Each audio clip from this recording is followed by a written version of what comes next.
So Percy, give us a little background on Space Florida, and then how Space Florida is, wound up in the cluster realm. To what extent did you think about clusters before?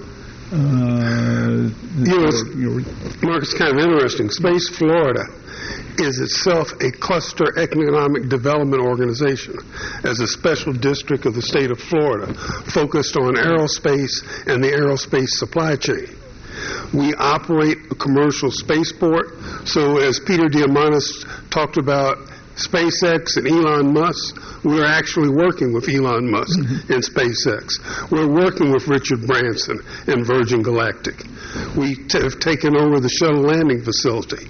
We experienced a tremendous impact in Florida when the shuttle program shut down. 9,000 workers in a 4-county area lost their jobs, not to mention the secondary effect of about 20,000 workers in that whole supply chain. It was devastating to the area, and Space Florida has statewide jurisdiction. We also do business economic development in aerospace. We also work with the universities and support aerospace research, workforce development. So when you think about a cluster, we have already got the statutory authority. And we have bonding authority. We can do conduit financing. So we finance facilities for Boeing, Lockheed Martin. And it was natural for us to sort of take the lead in the area. And the other organizations were really supportive of that because we told them that if we get a grant and we get an award, we're not taking any money. We'll pass it directly through to the people who are implementing the project. So we work with Brevard Workforce.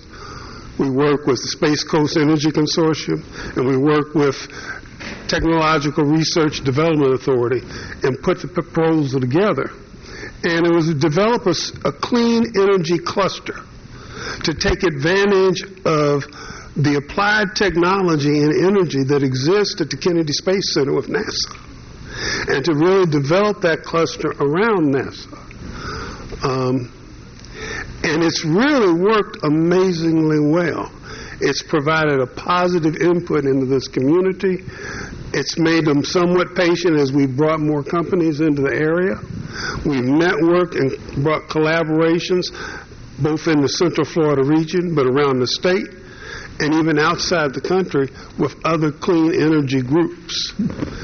And it's been a development, what we might call a robust innovation ecosystem to support clean energy technology businesses.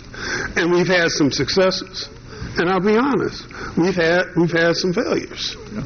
It's one of the things that Space Florida was able to do. What we really wanted to do is in the area of hydrogen.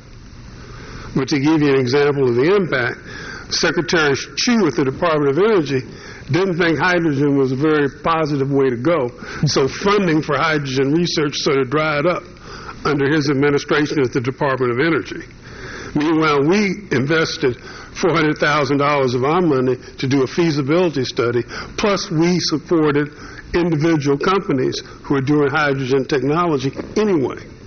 We've supported solar energy. We work with the Florida Solar Energy Association. So it's brought people together. They've been in leadership.